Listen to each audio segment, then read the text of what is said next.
మనిషికి జంతువుకి రెండు డిఫరెన్స్ ఒక చిన్న డిఫరెన్స్ పెట్టారు చాలా చిన్నది కరచరణాది అవయవత్వం పశుత్వం అంటే ఏంటి జంతువుకి మనలాగే చేతులు కాలంటే అది 4 కాళ్ళు అనుకోండి తర్వాత ఇంద్రియాలు కన్ను ముక్కు చెవు నోరు దానికి 4 ఉంది దానికి కడుపు ఆకలి అన్నీ ఉన్నాయి కానీ మనిషికి ఏంటి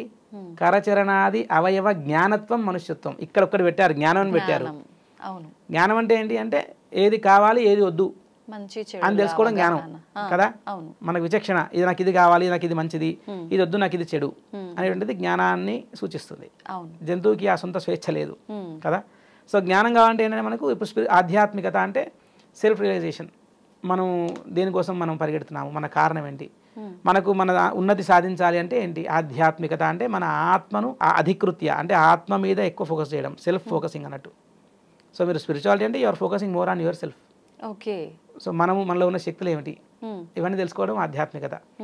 దైవానుగ్రహము అచీవ్మెంట్ చేయడానికి ఆధ్యాత్మికత వల్ల దైవానుగ్రహంకి దగ్గర అవుతాం దానివల్ల ఏంటి స్పిరిచువాలిటీ ఉన్నవాడు పైకి వెళ్ళటమే కింద పట్టడం లేదు ఇంకా అంటే వ్యాపారం చేసి నష్టపోయి కిందికి రావచ్చు కానీ స్పిరిచువాలిటీ ఒక భక్తి మార్గం అటువంటిది ఎప్పుడు ఉన్నతే ఇంకా మీరు అలా ఒక్కొక్క మెట్టు ఎక్కుతూ ఉంటారు దానివల్ల ఏంటంటే ఆధ్యాత్మికంగా చాలా మంచి స్థాయికి వెళ్ళినప్పుడు మిగతా ఏవైతే ఈ విషయాలు ఉంటాయో మెటీరియలిస్టిక్గా ఉండే విషయాలు అవన్నీ మనకు తొందరగా వాటిని అచీవ్మెంట్ చేయడానికి మనకు శక్తులు వస్తాయి